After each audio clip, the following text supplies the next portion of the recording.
আমি এই মুহূর্তে আছি ভারতের সবথেকে বড় রেলওয়ে স্টেশন হাওড়া রেলওয়ে স্টেশনে। দেখো, আর আজকে আমরা এনজেপি থেকে এই হাওড়ায় আসলাম। আর এই হাওড়াতে একটা জিনিস আছে যেটা আমি তোমাদের দেখাই। দেখো, স্টেশনের মাঝখান দিয়ে তোমার রোড তোমাদের দেখাই। এ হচ্ছে তোমার স্টেশন, দুই দিকে স্টেশন, আর মাঝখানে হচ্ছে তোমার এই রোড দেখতে পেরেছো। আর সোজা গেলে ব্রিজ থেকে সোজা বেরিয়ে যেতে পারবে।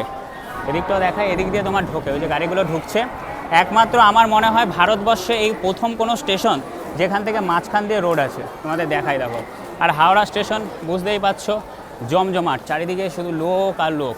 তার কারণ এই স্টেশনে 24 ঘন্টায় কিন্তু বলতে পারো যাত্রী থাকে। এই দেখো, পুরো পুরো হাওড়া স্টেশন কিন্তু সব সময় জমজমাট থাকে। আর ওই দিকটা হচ্ছে তোমার লোকাল ট্রেন ছাড়ে। এটা কত নম্বর প্ল্যাটফর্ম দেখা যাচ্ছে না। আচ্ছা, এটা হচ্ছে তোমার 6, এটা হচ্ছে তোমার 7, ওদিকটা হচ্ছে তোমার 4, আর এই হচ্ছে তোমার 5। তো দেখো, এই হচ্ছে তোমার হাওড়া রেলওয়ে স্টেশন। তো ছোট্ট একটা ভিডিও হাওড়া রেলওয়ে স্টেশন থেকে তোমাদের সাথে শেয়ার করলাম। ভিডিওটা কেমন লাগলো আমাকে তোমরা অবশ্যই কমেন্ট করে জানাবে।